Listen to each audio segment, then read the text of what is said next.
Voilà, donc Monsieur le Président, chers collègues, nous soutiendrons bien évidemment ce règlement d'intervention en faveur des tiers-lieux, car le développement de ces espaces de travail partagés et d'ateliers de fabrication est une réponse vraiment importante à la mobilité contrainte à l'heure où prendre sa voiture, notamment pour se rendre au travail, coûte de plus en plus cher.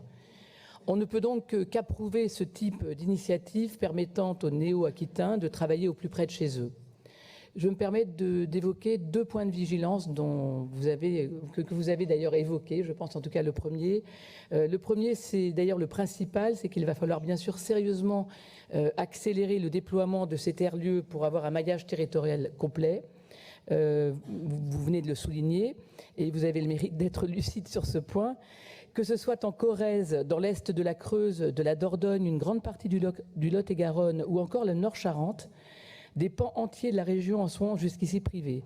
Donc nous veillerons bien évidemment à une accélération du déploiement sur ces territoires, des territoires qui ont bien sûr tous une particularité d'être enclavés et mal desservis en infrastructures et en services publics. On doit faire face à une grande faiblesse de votre politique qu'il faudra donc corriger urgemment. Les territoires qui ont le plus besoin de tiers-lieux sont ceux qui en ont le moins. Donc il faut étendre. Notre second point de vigilance sera sur la santé financière des structures. 60% d'entre elles n'ont toujours pas trouvé le modèle économique pérenne. Certes, leur création reste récente et ce n'est pas encore une grosse inquiétude, mais cela pourrait le devenir si nous ne voyons pas de solidification de leur modèle d'ici à la fin de la période d'application de ce règlement d'intervention. Je vous remercie.